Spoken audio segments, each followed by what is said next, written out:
debaixo da graça do Deus Altíssimo, o Senhor que é eternamente bendito, a nossa reunião vindo agora para o tempo do ensino, devoção da palavra do Deus bendito, palavra de Deus. Eu não sei, alguém pode colocar a rotação contrária do que está? Vai nos ajudar. Essa semana nós desfrutamos, Deus nos permitiu um contato maior com os irmãos. Agradecemos a Deus pelo tempo que tivemos de recreação na quinta-feira, indo para a fronteira.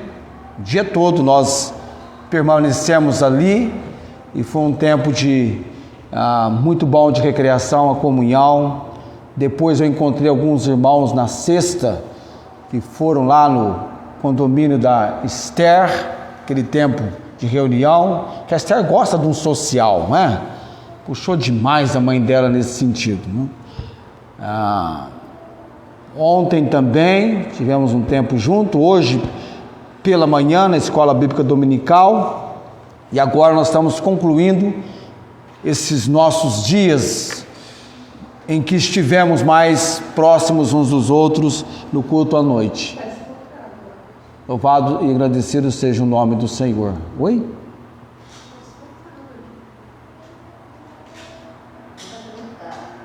Não sei. Aqui está normal. Tá ok. Eu vou pedir para vocês colocarem em pé. Eu vou ler uma vez mais o Salmo 103. Eu estou pregando a terceira e última mensagem a respeito do Deus que faz justiça e juízo. E na semana que vem, das 4 características de Deus que tanto nos beneficia, eu vou entregar a quarta, a última. A primeira delas que nós entregamos, que eu entreguei para você, foi a respeito do Deus de misericórdia. Depois, o Deus de perdão. E então viemos para o Deus que faz justiça e juízo, a justiça de Deus. E depois vamos encerrar com a última característica que eu vou mencionar na semana que vem, das 4 que de maneira impressionante nos levam a perceber o quanto nosso Deus é incrível e extraordinário. Salmo 103, eu vou ler todo o texto que nós estamos memorizando este salmo, é o salmo nosso desse ano. Vamos lá então, preparados? Estamos juntos? E a palavra de Deus no Salmo 103, bendize a minha alma ao Senhor, e tudo que há em mim bendiga o seu santo nome.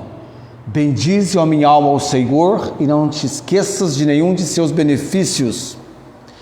Ele é o que perdoa todas as tuas iniquidades, que sara todas as tuas enfermidades, que redime a tua vida da perdição, que te coroa de benignidade e de misericórdia, que farta a tua boca de bens, de sorte que a tua mocidade se renova como a da águia.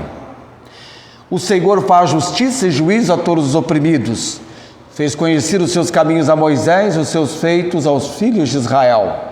Misericordioso e piedoso é o Senhor, longânimo e grande em benignidade. Não reprovará perpetuamente, nem para sempre reterá a sua ira. Não nos tratou segundo os nossos pecados, nem nos recompensou segundo as nossas iniquidades. Pois assim como o céu está elevado acima da terra, assim é grande a sua misericórdia para com os que o temem. Assim como está longe o oriente do ocidente, assim afasta de nós as nossas transgressões. Assim como um pai se compadece de seus filhos, assim o Senhor se compadece daqueles que o temem. Pois Ele conhece a nossa estrutura, lembra-se de que somos pó. Quanto ao homem, os seus dias são como a erva, como a flor do campo assim floresce. Passando por ela o vento, logo se vai, o seu lugar não será mais conhecido. Mas a misericórdia do Senhor é desde a eternidade até a eternidade sobre aqueles que o temem, e a sua justiça sobre os filhos dos filhos, sobre aqueles que guardam a sua aliança e sobre os que se lembram dos seus mandamentos para os cumprir. O Senhor tem estabelecido o seu trono nos céus, e o seu reino domina sobre tudo. Bendizei o Senhor todos os seus anjos, vós que excedeis em força, que guardais os seus mandamentos, obedecendo a voz da sua palavra. Bendizei o Senhor todos os seus exércitos, vós ministros seus, que executais a sua vontade. Bendizei o Senhor todas as suas obras em todos os lugares do seu domínio. Bendize, ó minha alma, ao Senhor. Oremos. Deus abençoe a porção da sua palavra mencionada, lida agora aos nossos corações. Debaixo, ó Deus Altíssimo, da tua direção, da tua obra, que sempre tenhamos o privilégio, a oportunidade, a condição de, reunidos neste lugar, celebrarmos com júbilo, com brados de alegria perante o Senhor. Obrigado, Pai, pelos dias, abençoados dias, em que com vários irmãos desfrutamos de um momento, de um tempo de recreação. Agradecemos pela condição até mesmo do clima. E neste final de semana, a misericórdia do Senhor nos dando um clima mais suave, nos libertando daquele calor intenso que estávamos vivendo. Obrigado, Senhor, pela providência com a qual o Senhor nos acerca de recursos e nada merecemos. Reconhecemos a misericórdia, a graça do Senhor. Nos abençoe hoje à noite, ó Deus. Desperta o nosso interesse pela palavra do Senhor, que por nós mesmos tal interesse parece fugir de nós.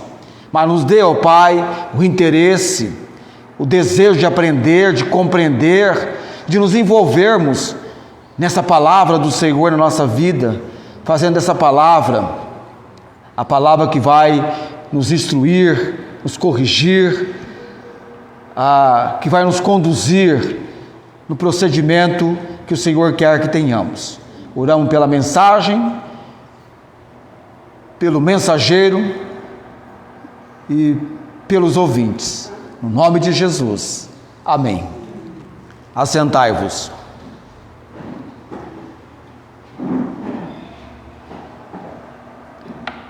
Se nós formos com toda sinceridade para conosco mesmo, para com a gente, você com você, nós sempre precisamos do aprendizado, da compreensão, do entendimento que vem da palavra de Deus. Cada dia é um dia para estarmos na comunhão com o Senhor, da palavra dele e no aprendizado. O aprendizado ele é contínuo, amém? Contínuo. Sempre estamos desenvolvendo e indo a esse aprendizado, nosso desenvolvimento, nosso crescimento espiritual. Nunca vamos parar, chegar o momento, já aprendi tudo, não é assim? Não tem esse momento. Você envelhece, chega nos últimos instantes de vida, dizendo, tudo que sei é que parece que nada sei. Há um contínuo aprendizado que nós recebemos de Deus e por isso somos estudantes da palavra de Deus, não é? Estudamos a palavra de Deus. Quando nós chegamos a essa terceira característica, qualidade do nosso Deus, de 4 que o salmista desenvolveu na poesia do Salmo 103, a primeira, misericórdia, estudamos sobre ela. A segunda, perdão. Terceira, justiça. E aí nós vamos estudar sobre a justiça de Deus. O Deus que faz justiça e juízo. Este é o nosso ênfase de destaque. Nós estamos desenvolvendo o fato que Deus faz. Fez, faz e sempre fará. E nós desenvolvemos o entendimento com os irmãos, o que é a justiça de Deus. Essa característica, este atributo que significa que Deus é perfeitamente justo. E o padrão final de avaliação daquilo que é certo, correto, justo, verdadeiro, é o próprio Deus. Entendendo que Deus é um juiz justo, que não faz acepção de pessoas. A sua justiça é baseada em santidade e retidão, e Ele a pratica com equidade e imparcialidade. Essa foi uma mensagem. A segunda mensagem que nós estudamos, a justiça de Deus em ação, porque nós entendemos que Deus não tolera o pecado e a injustiça e sempre age para corrigir isso. E nós, nesse pormenor do nosso estudo, olhamos para a Bíblia e a aplicação da justiça de Deus, começando lá no Jardim do Éden, quando o homem pecou, e de Gênesis nós atravessamos o Pentateuco para os livros histórico, proféticos, Salmos, os livros proféticos, adentramos o Novo Testamento, entendemos que Deus é justo tanto em suas bênçãos quanto em seus juízos. E aí, quando nós adentramos mais um item de compreensão, a justiça de Deus foi revelada através de Jesus Cristo, que morreu por nossos pecados para que pudéssemos ter a vida eterna. É onde nós estamos hoje à noite. A justiça de Deus nessa manifestação na pessoa do Senhor Jesus Cristo. As pessoas sempre olham para Cristo e enxergam apenas o amor de Deus, quando também deveriam enxergar não apenas o amor de Deus, mas a sua justiça.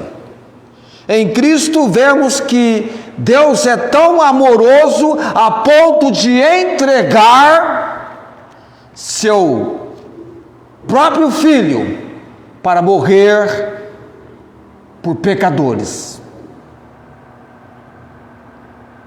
Nós vemos o amor de Deus, é verdade? Sim. Mas ao mesmo tempo em que vemos o amor de Deus a ponto de entregar o seu Filho para ser morto por pecadores, deveríamos também ver que Deus é tão justo ao ponto de não poupar o seu próprio Filho, que assumiu o lugar dos pecadores. Amor e justiça na pessoa do Senhor Jesus Cristo. Precisamos validar a questão da justiça de Deus. E quando nós adentramos e eu quero com você estudarmos sobre essa manifestação, essa revelação da justiça de Deus na pessoa do Salvador, o Senhor Jesus Cristo, nós chegamos para um assunto que foi um prato cheio para o apóstolo Paulo tratar desse assunto na epístola aos Romanos. Lá no capítulo 1, a partir do versículo 18, até o capítulo 3, versículo 20. Olha que quadro interessante que Paulo desenvolve na carta aos Romanos. Eu vou ler apenas o versículo 18 do capítulo 1, mas pegando do 18 até o 3:20, tem um quadro apresentado pelo apóstolo Paulo. Abra sua Bíblia lá, deixa ela aberta em Romanos. Por enquanto, eu vou ler apenas o versículo 18 e o versículo 3, o capítulo 3, versículo 20. Porque do céu se manifesta a ira de Deus sobre toda a impiedade e injustiça. Injustiça de quem? Dos homens, do ser humano, que detém a verdade e injustiça. E ele vai então descrever uma série de considerações que vai demonstrar que não há separação nenhuma, senão uma situação em que todos se encontram na mesma condição. Chegando no capítulo 3, versículo 20, tudo que ele vai descrever, aqueles que se auto-justificavam porque tinham a lei, os que não tinham a lei, estando debaixo diretamente da injustiça, Anteriormente, lá no capítulo 3, versículo 10, ele vai declarar abertamente: não há um justo, não há ninguém que faça o bem, não há ninguém que busque a Deus. E no capítulo 3, versículo 20: por isso, nenhuma carne será justificada diante dele pelas obras da lei, porque pela lei veio o conhecimento do pecado.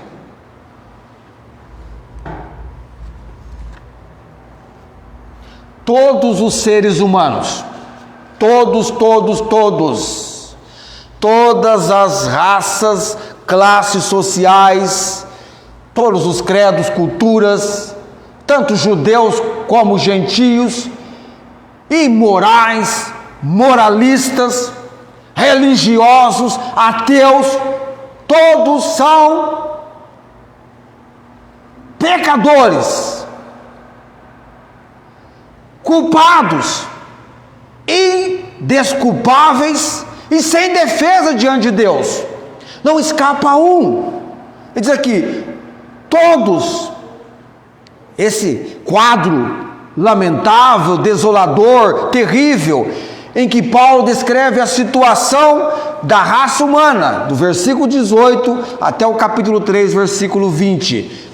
Lá no capítulo 3, versículo 10, ele vai dizer assim: como está escrito, não há um justo nenhum sequer, não há ninguém que busque, não há ninguém que entenda, não há ninguém que busque a Deus, todos se extraviaram, versículo 12, e juntamente se fizeram inúteis, não há quem faça o bem, não há nem um só. Todos na mesma condição, na mesma situação, a raça humana.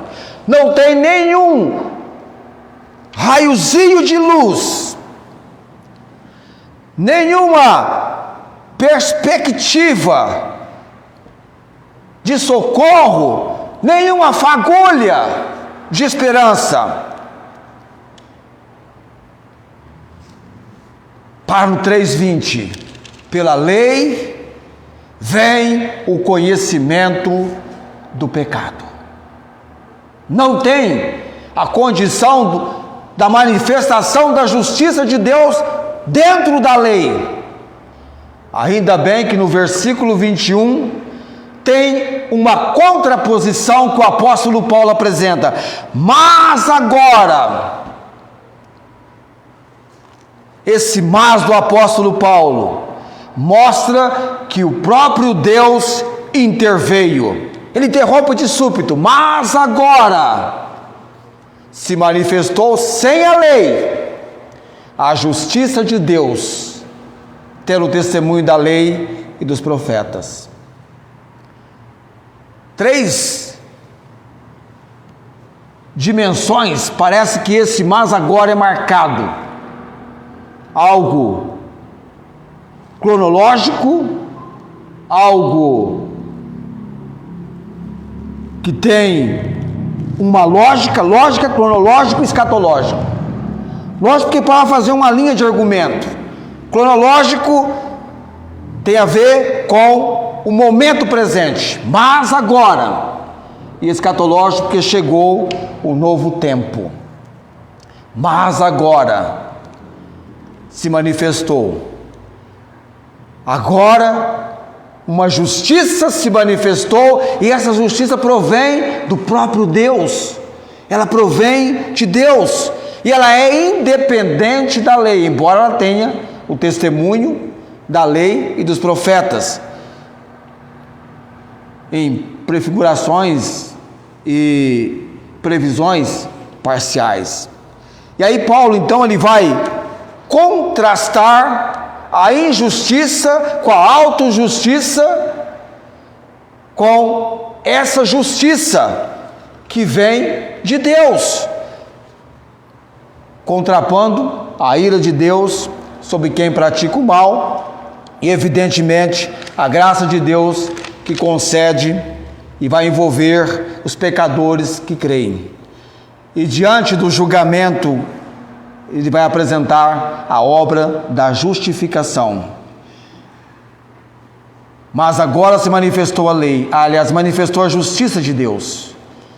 Isto é, No versículo 22, a justiça de Deus pela fé em Jesus Cristo para todos e sobre todos os que creem, porque não há diferença. Então ela vem para todos, porque Deus é justo. A justiça dele mostrou que todos estavam na mesma situação, e para todos, tanto judeus quanto gentios, ele traz a manifestação da sua justiça. Então Paulo vai começar retratando essa revelação da justiça de Deus na cruz de Cristo e lançando os alicerces, o fundamento para o evangelho da justificação. Então nós vamos, de maneira muito panorâmica, um toque, nós vamos falar sobre essas três verdades dentro da consideração da justificação. Então tem três ensinos básicos que eu quero rapidamente considerar com você. Eles são de forma panorâmica. Pra você ter uma ideia, tem até livros para você ler sobre a obra de justificação, com muitos detalhes, pormenores, mas eu vou trazer de forma bastante resumida, apenas hoje à noite, tocando nesse assunto, mas você vai, com certeza, ter uma compreensão desses três ensinos envolvidos na questão da justificação. São verdades básicas sobre a justificação. Primeiro, a fonte, a origem, de onde se origina essa obra da justificação. Depois, em que ela se estabelece, ou seja, a base, no que ela está baseada. E terceiro, como ou meio pelo qual ela é recebida. Então nós temos a fonte, a origem, a base em que ela se estabelece, sustenta, e como ela é recebida, essa obra da justificação. E o próprio texto aqui vai mostrar para nós, em Romanos capítulo 3, nessa porção aqui da justiça imputada que Paulo coloca. A fonte da justificação. Vamos entender essa fonte da nossa justificação. Qual é a fonte da nossa justificação? Sendo justificados, versículo 24, porque no versículo 23, aquele famoso versículo de Romanos, que nós tão bem conhecemos, porque todos pecaram e destituídos estão da glória de Deus. Nessa condição aqui, todos pecaram, todos estão condenados. O salário do pecado é a morte, não é vida, não é salvação, pelo contrário, é condenação. Mas aí vem o versículo 24, sendo justificados gratuitamente pela sua graça, pela redenção que há em Cristo Jesus. Mas eu chamo para a sua atenção aqui nesse fato, sendo justificados gratuitamente pela sua graça. Aqui nós temos então a fonte da nossa justificação. Nós somos justificados gratuitamente pela graça de quem? De Deus. De Deus através da pessoa de Cristo. Tudo bem? De Deus. Então a verdade fundamental do Evangelho, o Evangelho da salvação, consiste em que a iniciativa da salvação, do começo ao fim, é de Deus, o Pai.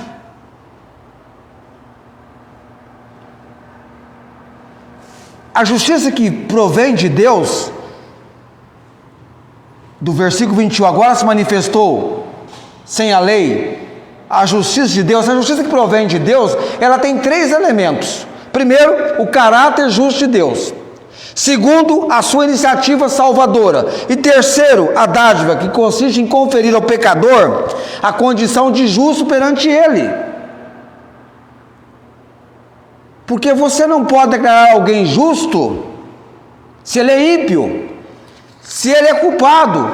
Você não pode declarar sem culpado. Então tem um meio para isso. E trata-se de uma justificação justa. A justificação é justa do injusto. E a maneira justa como ele justifica o injusto. Vamos entender sobre isso. Então essa justificação, a fonte dela é Deus. Quando o homem pecou, Deus entrou em cena já apresentando a promessa da vinda do Redentor, do Salvador. A promessa parte de Deus, a obra de Deus. Quando então nem ainda havia Deus mencionado nada sobre leis, mandamentos, nem palavra escrita, demoraria muito tempo para que isso depois fosse registrado, mas Deus estava já verbalizando, porque a palavra de Deus falou, está falado, é a verdade, ela se cumpre. A obra de Deus, você leu lá no nosso texto, que Deus é um grande empenho em salvar, em libertar, em transformar vidas. Deus tem esse empenho, faz parte do seu caráter, do seu ser, Ele é animado, Ele tem interesse. Enquanto eu e você, muitas vezes nos desinteressamos pelas coisas de Deus, Deus pelo contrário, está muito interessado em que você tem interesse nas coisas dele. Ele faz uma obra de despertamento, envolve o Espírito Santo com convicção, levanta aqui a acolá pregadores, anunciadores das boas novas, para que tudo contribua, para que você conheça que ele se interessa por você, que o amor dele é aquele amor demonstrado na cruz, certificado nas palavras de João 3,16. Deus amou o mundo de tal maneira, é um grande amor, e na obra da justiça dele, ele não poupou aquele que nem mesmo seu próprio filho poupou. Paulo fala disso em Romanos, ele entregou por todos nós. Então a fonte da nossa justificação não é que eu e você saímos correndo desesperado, como se Deus estivesse correndo na frente, nós dizemos: Senhor, Senhor, eis-me, eu quero estar contigo. Não, ele veio, buscou. Não há ninguém que busque a Deus, não há ninguém que faça o bem, não há ninguém que entenda, todos na mesma condição. E Deus vem manifestando a sua obra para levar-nos à compreensão do estado tão miserável, deplorável, que sem Jesus, sem o conhecimento das boas novas do Evangelho, o Evangelho é o poder de Deus para a salvação de todo aquele que crê, primeiro judeu também do grego, porque nele se descobre o quê? Romanos 1,17, porque nele se descobre a justiça de Deus, como está escrito: o justo viverá pela fé. Há uma manifestação, é o Deus que faz justiça e juízo. Deus entendeu que dentro da sua justiça partiria dele a condição para que o quadro que Paulo destacou no versículo 20, o homem não permanecesse condenado pelos seus pecados. A iniciativa de Deus o Pai. Lá em Atos, Paulo menciona sobre isso. Deus, não tendo em conta os tempos da ignorância, anuncia agora a todos os homens que se convertam. É um Deus de conversão, de salvação. Paulo diz: porque essa é a vontade de Deus, nosso Salvador, que quer que todos os homens se salvem e venham ao conhecimento da verdade. Deus tem interesse que eu e você nos interessemos pela palavra dele, aprendamos, sejamos leitores e leitoras da Bíblia. Deus tem interesse. Deus tem interesse, muito mais do que você está interessado, maior interesse de Deus. E o Espírito Santo vai trabalhar convicção do pecado, do juízo, da justiça, a obra do Espírito. Entregue por nós mesmos, nós ficamos sempre naquela situação retardatária: depois eu faço isso. Vai cair no esquecimento. Você perde de vista, você esquece. Quantas vezes eu digo: daqui a pouco eu pego tal coisa que eu preciso levar para a igreja. Por que não peguei naquele momento exato que me foi vinda a compreensão que eu precisava pegar tal coisa. Deixou para depois, vai cair no esquecimento, você vai esquecer. Verdade. A fonte de onde se origina essa obra da justificação. Deixe-me colocar para você que a justificação, ela é um termo legal ou jurídico, que é extraído da linguagem florense, que lida com direito, a questão criminal, e o contrário de justificação é condenação. Então esse termo justificação é um termo legal, não é aquele legal de joia, mas de lei, E olha que a justificação, essa manifestação da justificação, não é proveniente da lei. A Bíblia é clara em mostrar-nos que pela lei vem o conhecimento do pecado, mas jamais você poderá apelar para a lei, para através da lei ser declarado justo. É impossível. Vocês estão entendendo? É impossível. A lei, o objetivo, a razão dela é mostrar o pecado, é o conhecimento do pecado. Porque os judeus estiveram debaixo da lei, na antiga aliança. Agora Paulo está aqui no Novo Testamento, uma nova aliança. E Paulo recebe de Deus o mistério, as revelações para a igreja. E ele entra num tratado até de Romanos, é jurídico, é interessante. Quanto entendimento Deus dando para Paulo na carta aos Romanos. Vai que está escrevendo para uma igreja que ele nem sequer pessoalmente os conhecia. Tinha interesse em conhecê-los, mas ele trabalha assuntos aqui. Uma vez por ano, pelo menos, deveríamos ler Romanos. Nós estamos agora com o compromisso de ler 1 e 2 aos Coríntios, vamos ler 1 e 2 aos Tessalonicenses, mas quando você tiver que ler sobre justificação,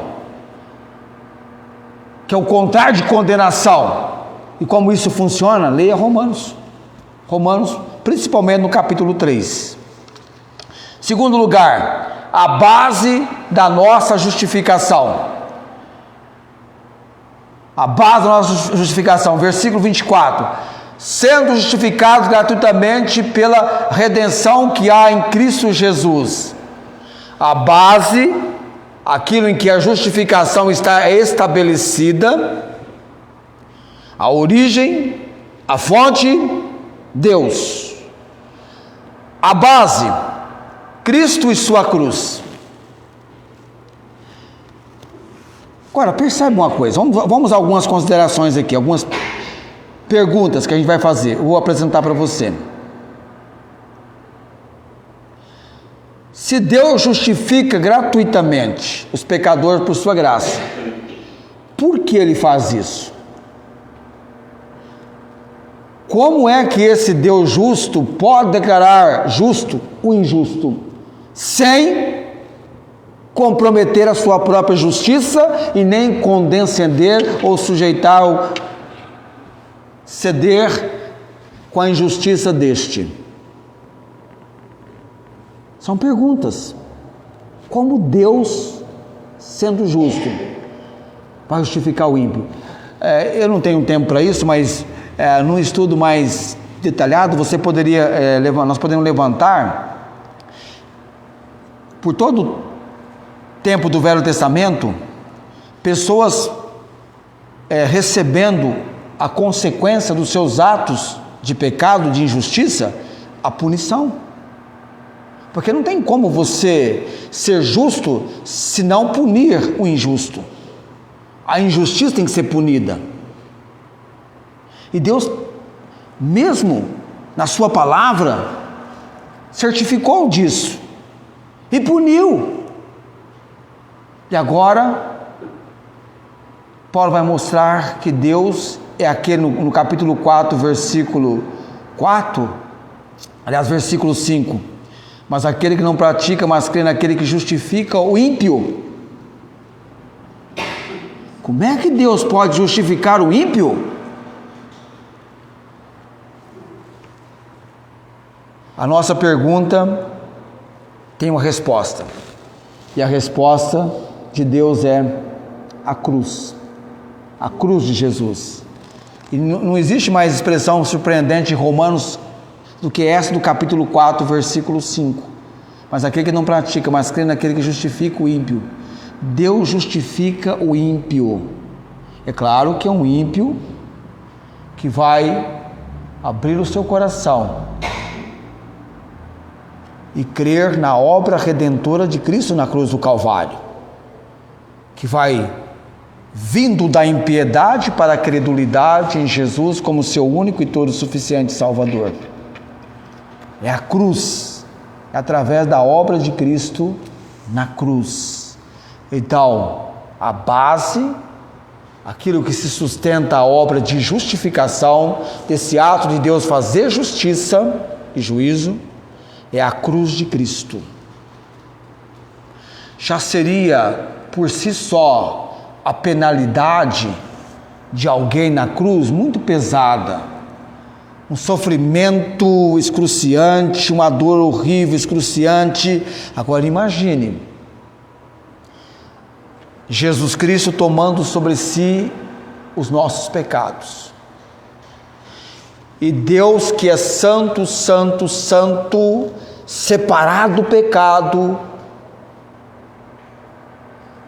desampara, vira o seu rosto para Jesus, a ponto de Jesus clamar: Deus meu, por que me desamparaste? Porque Ele tomou sobre si os nossos pecados. Ele tomou maldição sobre si, para que, mortos pelos nossos pecados, pudéssemos viver para a justiça. É isso que diz o texto? Então não é um sistema religioso, não é uma religiosidade, mas é uma pessoa, é uma obra de um cordeiro sendo sacrificado, à semelhança de tantas vezes que isso ocorreu nos dias do Velho Testamento, que era uma figura do verdadeiro Cordeiro de Deus, que seria sacrificado em favor daqueles que creem e recebem Jesus como Senhor e Salvador. É um Salvador, e como que inquieta, incomoda o coração de Deus, de que o seu Filho seja apresentado, o Salvador, o Senhor Jesus, aquele que se humilhou e foi obediente até a morte, e morte de cruz. Chegar-se-á o momento em que Ele será exaltado soberanamente, e toda língua há de confessar que Jesus é o Senhor, todo joelho vai se dobrar. Jesus é o Senhor. Ele traz as marcas, os sinais da obra redentora. Os homens lançam alguma coisa para que pessoas venham crer e se tornarem servas, coisa humana, e arrastam multidões. Eu pergunto-te, e aquilo que é apresentado por Deus, o seu Filho, Ele é o único, há um só Deus e um só mediador entre Deus e os homens, Jesus Cristo, o homem. Ou eu sou servo de Jesus, ou eu sou servo do pecado. Não tem outra. Parece uma situação de concorrência. Quem vai ter mais seguidores? Quem vai arrastar multidões? Está parecendo assim: quem quereis que vos liberte? Barrabás ou Jesus? Quem você vai escolher? O profeta Jeremias diz: eis o caminho da vida, o caminho da morte. Qual vocês vão escolher? O caminho da vida ou o caminho da morte? Parece estranho, mas tem muita gente virando as costas para Jesus. Não quero esse Jesus. Já nos seus dias, entre os religiosos da época, aqueles que examinavam as Escrituras porque cuidavam ter nelas a vida eterna, Escrituras essas que testificavam de Jesus. Para esses fariseus, Jesus abertamente declarou-lhes: e não quereis vir a mim para terdes vida. O Deus deste século, Satanás, cegou os entendimentos dos incrédulos para que não lhes resplandeça o Evangelho da glória de Deus na pessoa do Senhor Jesus Cristo. Há uma cegueira espiritual. A cruz de Cristo, a obra do Salvador, é a base para Deus manifestar a sua obra de justificação. Isto é, a justiça de Deus pela fé em Jesus Cristo, é pela fé. Firme fundamento das coisas que se esperam e a prova das coisas que se não veem. Sobre todos os que creem, essa obra vem sobre os que creem. Quando uma pessoa aceita o Senhor Jesus como seu Senhor e Salvador, ela já compreendeu: eu sou um dentre todos que a Bíblia menciona, todos pecaram. Eu pequei, eu sou pecador. Não dá para vir a Cristo entendendo que você precisa dele como Salvador, se você não admitir que entre o todos de Romanos 3:23, você também está incluído, porque todos pecaram e destituídos estão da glória de Deus. Todos os seres humanos, como eu mencionei para você, são indesculpáveis, culpados, sem defesa diante de Deus, na mesma condição, e parte de Deus a iniciativa. É interesse de Deus e o meio pelo qual a justificação acontece. Fonte, base e o meio. O versículo 22, pela fé. Pela fé. Por 3 vezes, Paulo ressalta a necessidade de fé. Mediante a fé em Jesus Cristo, para os que creem, versículo 22. Versículo 25, mediante a fé pelo seu sangue, o qual Deus propôs para a propiciação pela fé no seu sangue, para demonstrar a sua justiça. Está vendo? Deus está demonstrando a sua justiça pela remissão dos pecados dantes cometidos sob a paciência de Deus, que é a palavra para longanimidade. Ou pelo sangue recebido, pelo sangue a ser recebido pela fé. Deus é justificador daquele que tem fé em Jesus, para a demonstração, versículo 26, da sua justiça neste tempo presente, para que ele seja justo, e Deus é justo, mas também ele é justificador daquele que tem fé em Jesus. Justo e justificador. Mas de quem ele é justo e justificador? Daquele que tem fé em Jesus, como seu único e todo suficiente Salvador. A pessoa tem que crer que há um só Deus e um só mediador, é um só Salvador, uma só fé, um só Senhor. E Jesus Cristo é Deus, o Deus Filho, Deus Pai, Deus Filho e Deus Espírito Santo, o Filho de Deus, que se fez Filho do homem, para que os homens pudessem se tornar filhos de Deus. É linda a expressão. Jesus, o Filho de Deus, que se fez o Filho do homem, para que através dele os homens se tornassem filhos de Deus. Sem Jesus, qualquer pessoa que está sem Cristo, ela é criatura de Deus. Em Cristo, todos quanto receberam, deu-lhes o poder, João 1,12, de serem feitos filhos de Deus. Então, através da fé em Jesus, a salvação é pela graça, por meio da fé, não vem das obras. Ninguém poderá gabar-se, jactar-se, enfim, fiz por merecer, eis-me no céu. Não tem essa ousadia de ninguém para assim proceder. Miserável pecador, graça de Deus, grande o amor de Deus, mas a manifestação da sua graça, a sua misericórdia. Vou estar num lugar por causa de Jesus Cristo, que devido aos meus pecados eu não merecia estar.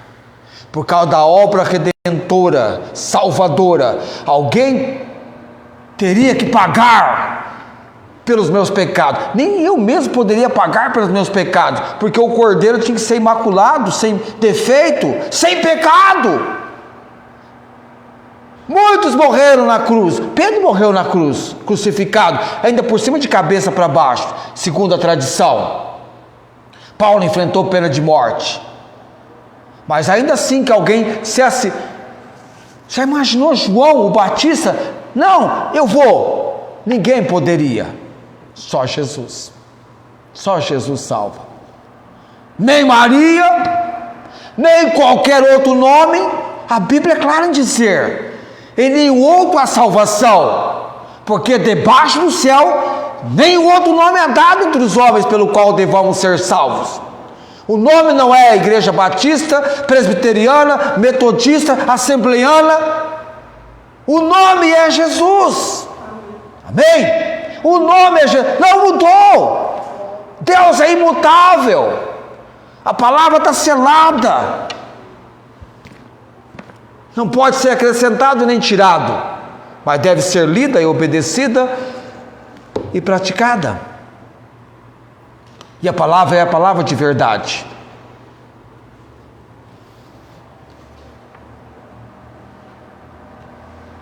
Deus faz justiça e juízo a todos os oprimidos. Nós entendemos essa justiça de Deus, esse atributo do nosso Deus. Nós entendemos a justiça de Deus em ação e a justiça de Deus na pessoa do Salvador, o Senhor Jesus Cristo, nessa obra de justificação. Poder declarar o pecador que estava debaixo da condenação e merecendo a condenação, que alguém pagou pelos seus pecados, pela sua injustiça. Alguém tomou o seu lugar. E nesse aspecto é tão interessante, porque Barrabás, ele tinha cometido um crime. Foi um homicídio que ele cometeu, não foi? Tinha cometido um homicídio, matou alguém. E ele, pela lei, os romanos o sentenciaram à morte. Ele iria para a morte de cruz. E Pilatos, não por acidente, essa decisão de Pilatos ela é interessante. Jesus, ele toma o lugar de quem? De Barrabás. Mas não foi apenas de Barrabás que ele tomou o lugar, do mais bonzinho dentre os pecadores, que aprecia atos de bondade, mas ainda assim, lá no fundo, é alguém que pode irromper em atos de terrível crueldade e injustiça.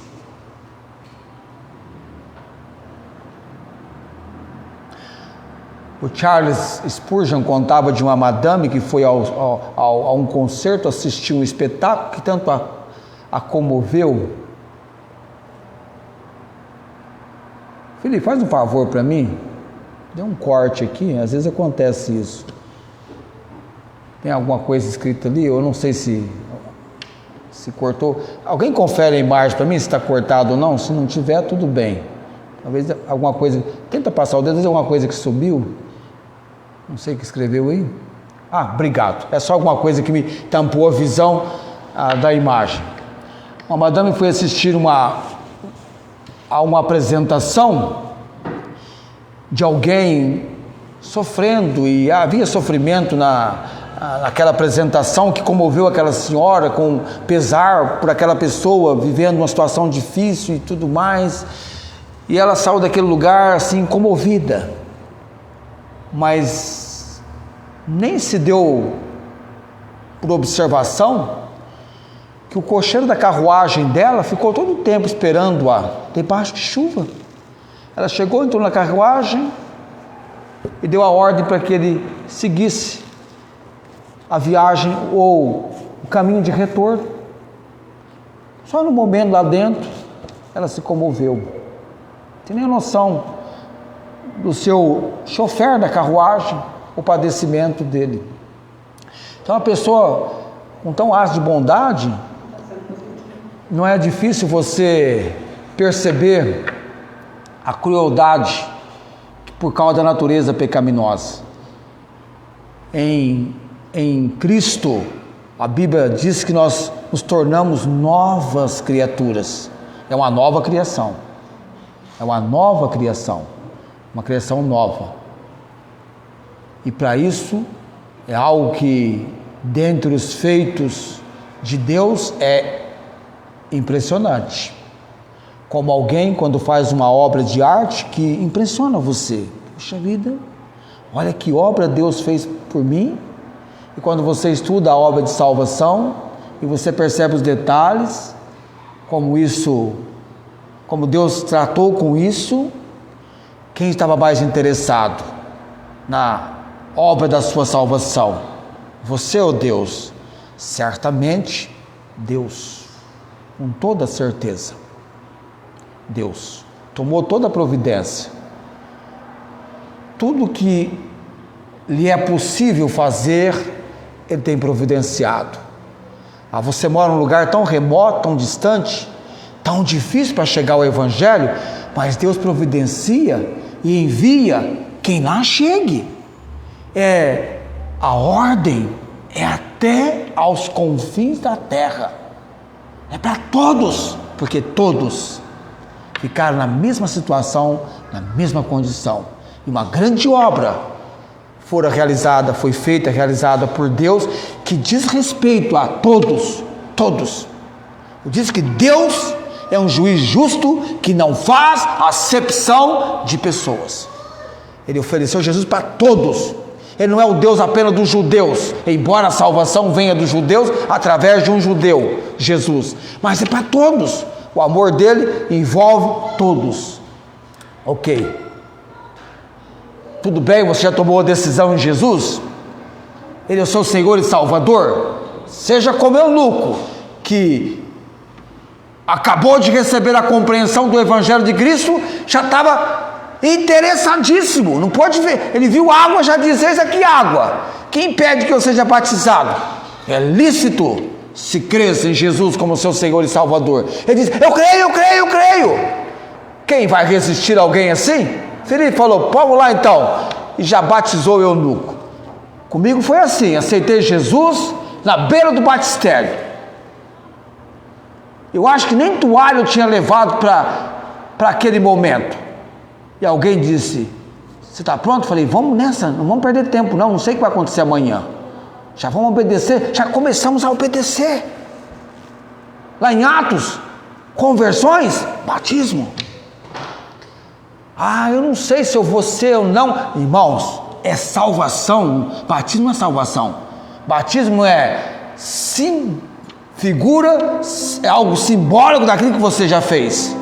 A minha mãe aceitou Jesus, mas não deu tempo de ser batizada.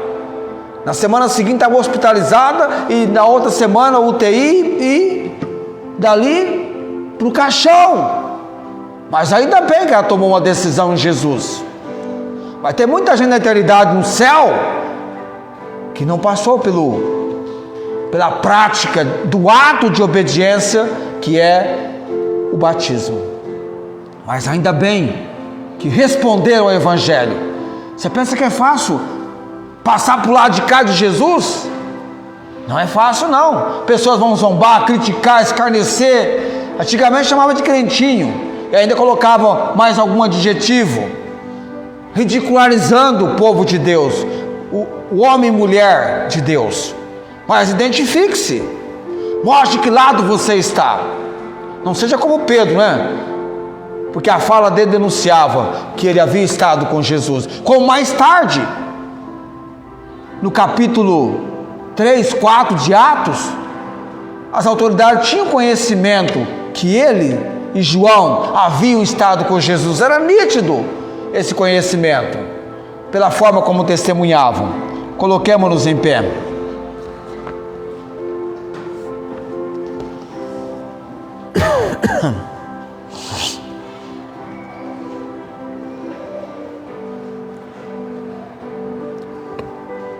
A semana que vem eu vou no último quadro do Salmo 103. Depois nós vamos ter um pregador convidado, um segundo pregador convidado. E depois eu vou pregar mensagens sobre o Natal. E depois nós vamos para Tessalônica, a epístola aos Tessalonicenses. Continue orando por nós, por mim. Eu falo, mas não sei o que você entende, não sei o que você compreende, tá? Mas espero que Deus tenha falado no seu coração. Nosso Deus e Pai Celestial,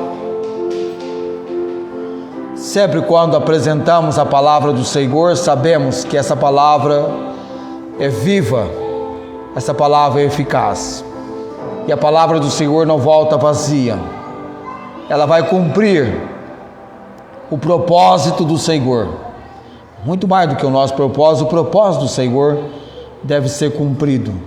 Abençoa, Deus, o nosso povo, abre o entendimento. Só o Senhor pode abrir o coração e a tua palavra ali ser recebida.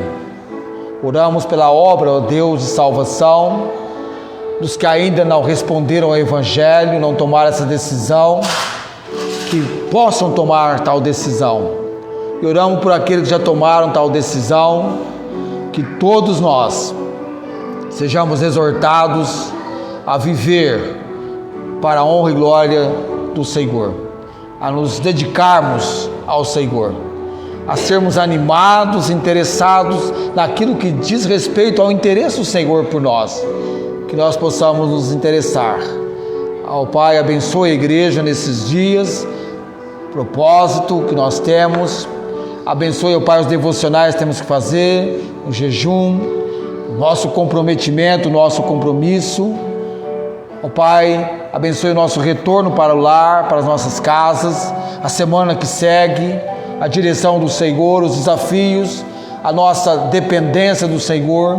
Oramos, crendo no Teu agir, na Tua providência, no nome de Jesus oramos. Amém. O Senhor te abençoe e te guarde. O Senhor faça resplandecer o seu rosto sobre ti e tenha misericórdia de ti. O Senhor sobre ti levante o seu rosto e te dê a paz. Amém.